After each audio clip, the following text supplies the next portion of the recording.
Bien, vamos a ver el procedimiento para calcular una serie de cotas sobre el mapa a nivel visual. ¿De acuerdo?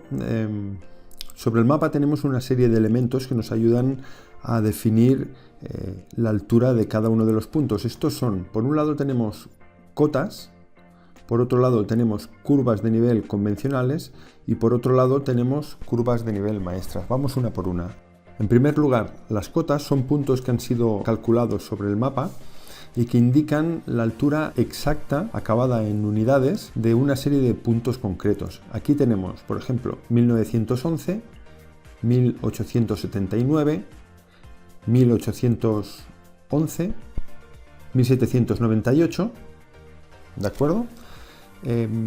La altura exacta de cada una de estas cotas está indicada justamente por el puntito cercano al número que indican sus metros, ¿de acuerdo? Por otro lado tenemos las curvas de nivel convencional. Son una serie de líneas en trazo marrón fino, continuado, que marcan diferentes puntos situados a la misma altura.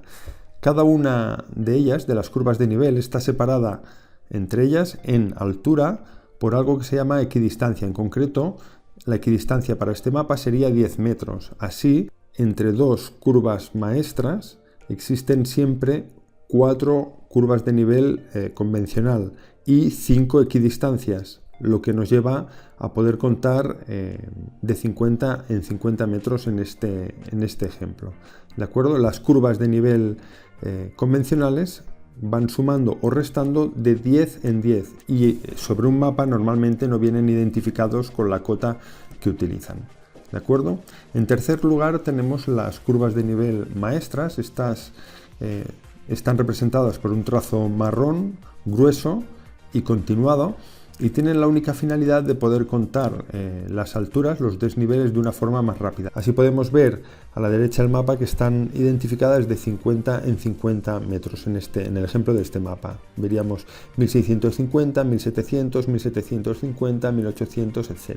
Muy bien, vamos a ver algún ejemplo. Vamos a intentar localizar la cota a la que se encuentra la bifurcación sobre Serratials. Lo primero que vamos a hacer es buscar la curva de nivel maestra más cercana.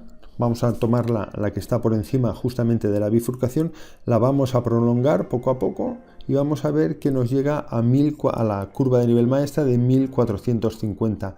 Sabiendo que las curvas convencionales evolucionan marcando las cotas de 10 en 10, pues a partir de 1450 volvemos a la bifurcación, vemos que hay 2 curvas de nivel por debajo de la maestra, por lo tanto la cota correcta sería 1430, ¿de acuerdo?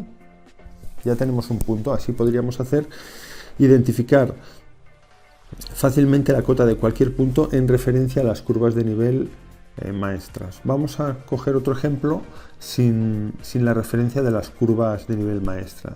Imaginemos que queremos localizar a qué cota se encuentra la E de la denominación cubilar E, ¿de acuerdo? La primera referencia cercana que nos encontramos es la cota de 1911. Si sabemos que las curvas convencionales van de 10 en 10, podemos deducir que la primera curva convencional por debajo de esta cota sería de 1910. Si bajamos una curva de nivel, o sea 10 metros, nos encontramos una primera curva, una curva maestra que correspondería a los 1900. A partir de aquí podemos ir contando de 50 en 50. La siguiente sería 1850, la siguiente 1800 y la siguiente 1750, coincidiendo con la E, que era la cota que buscábamos. Para verificarlo, prolongamos la curva de nivel maestra y llegamos a verificar que se trata de 1750. ¿De acuerdo? Eso es todo.